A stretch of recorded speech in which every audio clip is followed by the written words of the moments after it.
Hi, everyone. This is Cindy Liu with CHRO Partners, and I'm so honored today to host Vicki Furnish of NTT Data.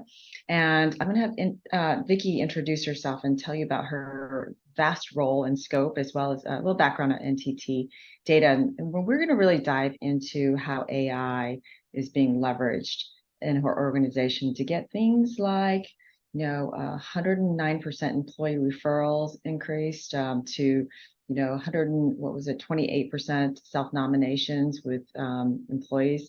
Really impressive stats. So you'll have to stay to the end to hear how they got there. All right. So Vicki, tell us a little bit about yourself as well as your organization. Thanks, Cindy, and thanks for having me. I am Vicki Furnish. I'm Vice President of, it's a long title, Global People Solutions, Operations, and Analytics for NTT Data Services Americas. I'm responsible for the solutions from a technology perspective for all of HR, as well as the operations team that support those, and then the corporate analytics that we do around headcount. A lot of people are probably not familiar with NTT. We are a professional services company. We like to say we're a global IT innovator and not just your typical IT provider. We do a lot of things around digital transformation, which includes the consulting side of the house, but we also do a lot of digital operations, which is the delivery and implementation of activity, as well as doing BPO offerings from a services perspective. And we cross all of the industries and verticals from that perspective. But with regards to myself, I sit within HR. I report to the CHRO of HR, and we are responsible for the implementation and the providing of services for all of our employee base that provides all those services to our clients. So having grown up in professional services, I know that your people are really, I mean, that's it, right? That's all That's you it. got. And you guys are a global organization with over 150,000 employees in how many countries? 42. 42. And that's why I say NTT is a little bit different. Our parent is a Japanese parent. And at our parent side, we have 330,000 employees. Okay. And then for our NTT Data Services, which provides all of this global innovation, we are at close to 200,000. And then my portion of it, one of my arms is the NTT Data Americas, and we're sitting around 50,000 employees in 42 countries. So it's not that easy because we do have all of the statutory and legal things we have to deal with, as well as moving fast, because that's the theme of the world today, right? How fast can you get us there? That's right. That's right. So earlier when we were talking, you mentioned that your organization from a holistic perspective really shifted how you want to be viewed as an employer. Can you expand on that to start? Sure. One of the things we've recently done is we want to be the employer of your career. Our goal now is to help all of our employees develop their career. It used to be, we all were, we've got a job, let's fill a job, let's make sure we're taking care of the clients. But what we've discovered, especially, and I think this came a lot through COVID and then the great resignation, that we've already invested a significant amount in our employees. So why not make them flourish with their careers? So we're here to help them develop. But that, as we were talking about before, set up lots of challenges for us, right? Because there's lots of data out there. How do you get all of that data about me as an individual to know what my next step should be from a career? And that, I think, kind of ties back into some of where we started. How does AI help us get to that next piece? But from us, we've shifted to one, we want to be your employer that helps you develop your career. And the other shift we've done is, because that's what we want to do, our focus now is on internal placements, right? Before you have that string, hey, am I going to hire externally to fill a role? Can I bring somebody in internally? Well, part of the problem we've had in the past is, well, we didn't know what everybody had from a skill set internally. So now, I know I don't want to do the spoiler alert, but that's part of how AI has come in to help us be more of that developer of careers, as well as increase internal placement. And that's got to be one of the most important things for employees, right? To know that your employer is shepherding your career. That we care. Yeah, right. Absolutely. And that's one thing to do that at a small or medium-sized company. But when you have not just consulting, but digital transformation and like this global setting, like it becomes almost impossible, even if you are sitting in the same offices, right? To try to figure out who can do what. And I know, in that business, keeping a lean bench is important as well. Mhm. So tell me a little bit about how you're seeing, I guess, the end customer, internal customer benefiting from this. And then I'd love to hear your journey on how you got here, because the tools and the resources that you've used, because I think it's daunting, quite frankly. It is. But one of the things, especially from an end user perspective, before it was a lot of manual labor. We had to go and pull things manually. What we call our FSPs, which is, and I always get the F wrong, but our support partners to help our internal managers. They would have to go and slew a slate of candidates, try to downskill them. The focus was on a primary skill. What is their primary skill so I can get the most important candidates in front of a manager? Since we've implemented AI, eightfold in particular, it is now, instead of days, we can get a slate of candidates to a manager based on the requisition that they put, a slate of their top 5 candidates that doesn't meet just the primary skill, but maybe 4 or 5 of their top skills in that requisition. So now they have an option of the best matched candidates much faster. And when that happens, again, we're professional services. We don't make money until our resources are billable. That's So if a right. manager now has, gotten his candidate slate much faster, we've probably just shaved off a couple of days to the onboarding implementation just by candidate selection. Oh, that's dreamy. Well, and I won't say it's all working perfectly, because again, to your point, we are very complex. We have a lot of pieces to go through. And that was part of where our journey started, right? When I first came on to NTT, I won't date myself, but it's been a few years. We were just implementing into the cloud with our core HR system, right? Oh, wow. So Okay. we started with 20,000 employees in 5 countries. In my tenure, we're now up to, the 42 countries, 50,000 in just my entity. So we were doing lots of things. You mentioned the tools. We probably had them all trying to operate at the same time, from the core HR systems to Excel to everything, to just find out who our population was. So our challenge was, again, our CEO came down and said, this is what we want to do. We want to be the employer of careers, CHRO. How fast can you get it done? And that actually started one of our most significant investigations into AI, because we knew as people, we couldn't accomplish that with an audience this big across so many different variations and variables.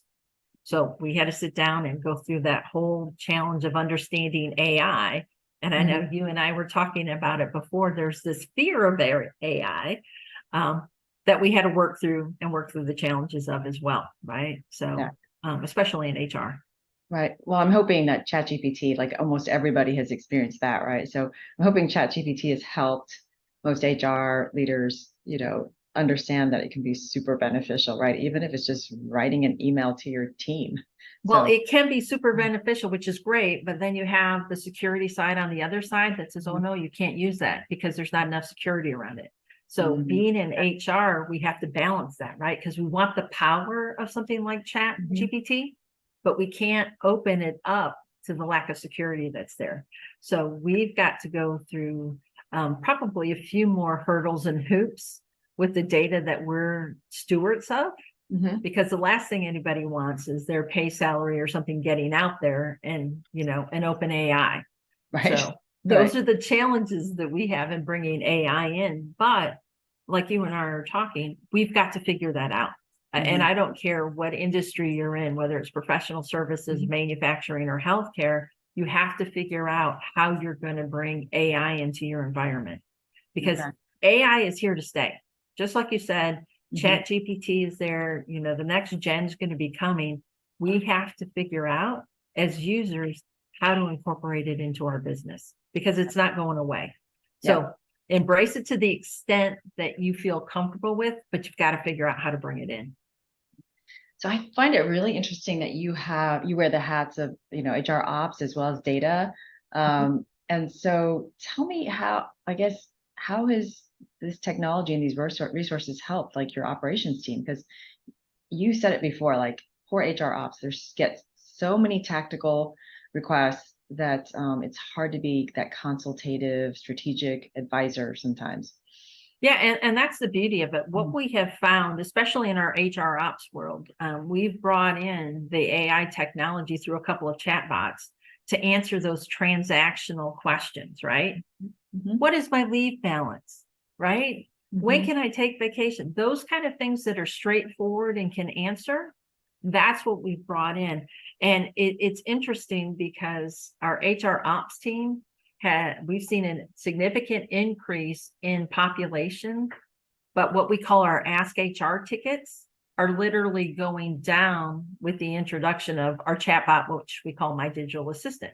When Mhm. you can go out and ask the assistant the questions and get the answers right back, you don't have to open a ticket, which Right. then allows our HR ops teams to focus on those things that are really important on the HR side.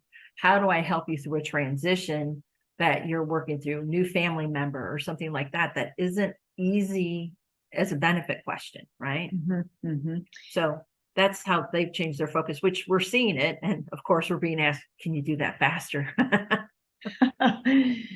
Well, let me ask AI. Exactly. So I want to take a step back and just hear about your journey from Mhm, like maybe your selection process. You mentioned you had to learn about AI, right? And mhm, by the way, how incredible to have the CEO come and say, really, we want to be the employer, right? mhm. That people view as the shepherds of their career. And then the HR team's like in the middle of that, right? Like you are the business strategy. You're not HR, Mhm. you are the business strategy. So tell me a little bit about like from that point, how'd you go about educating yourself on the topic and selecting tools and resources and any lessons learned?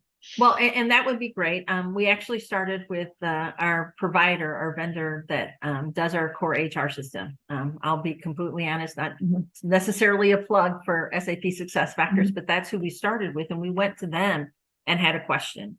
And Mhm. they introduced us to one of their partners, which was Eightfold. Mhm. And I will tell you, I thank Eightfold tremendously because we were through that learning curve. We went through a lot of cycles because not only did we have to educate my team, who's the solutions team, we had to educate all of our HR stakeholders.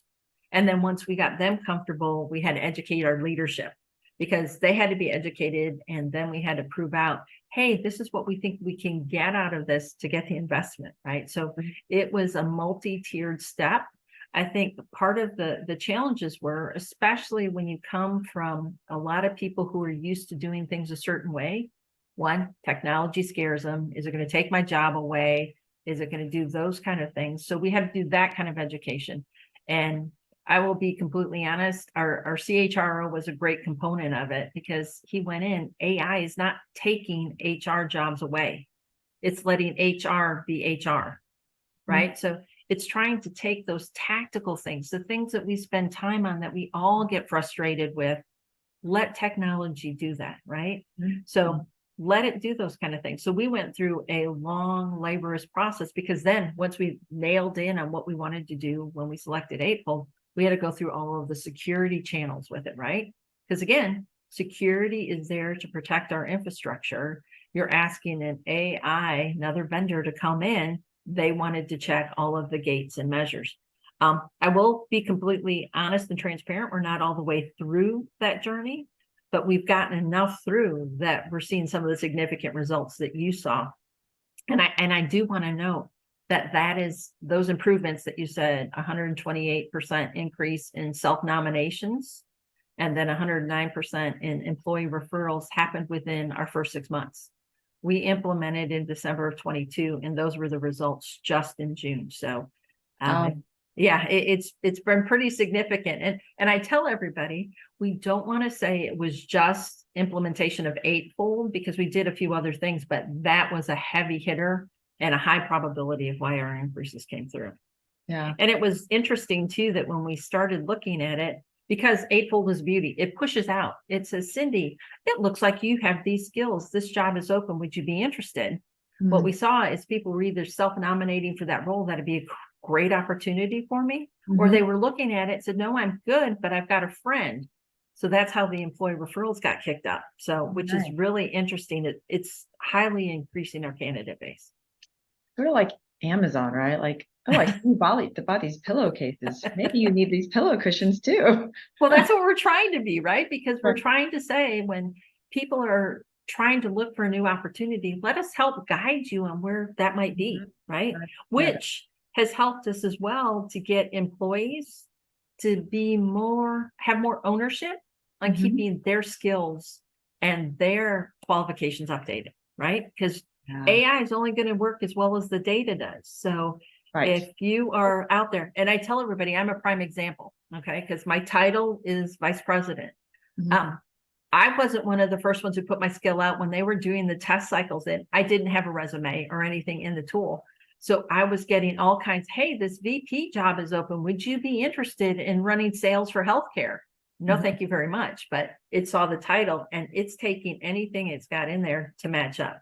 So garbage in, garbage out, make sure your data is up. And we're seeing that improve significantly from our employee base as well.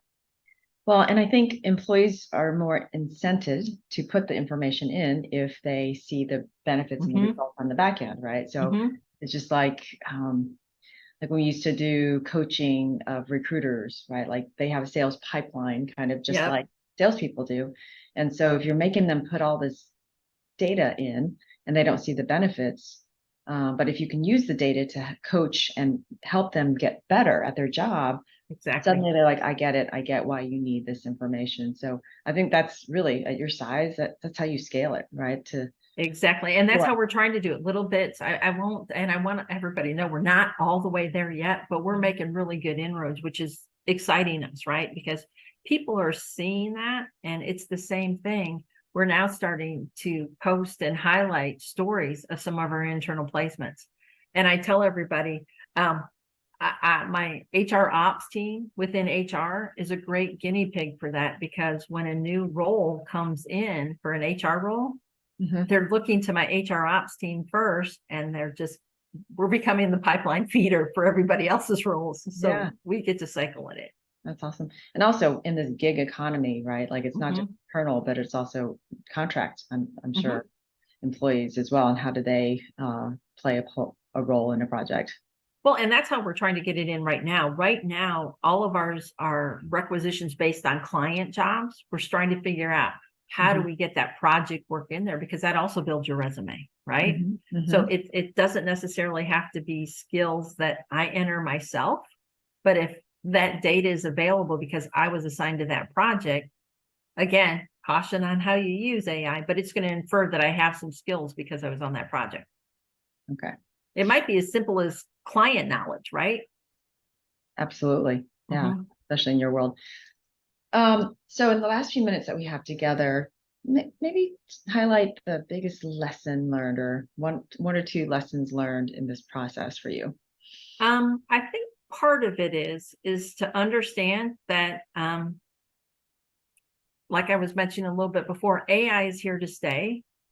I think we've got to help our audience, regardless of where you're at, figure out how we all embrace AI. I think that was one of the biggest challenges that we went through, because the minute somebody hears it, they have a different perception, right? So how do you level set some of those?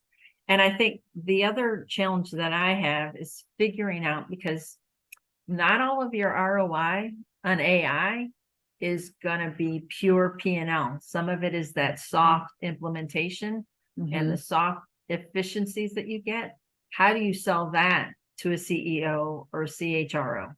Because at the end of the day, they're looking at the P&L. So how do you show the value of that? Those are the things that we had to work the hardest on. And I think, and I'm going to go back to how we improved our manager slates. When I've got that grassroots audience praising the tool that we've got in, it makes it up to the CEO, and it makes it a whole lot easier to bring in the next iteration. Right? Yeah, absolutely.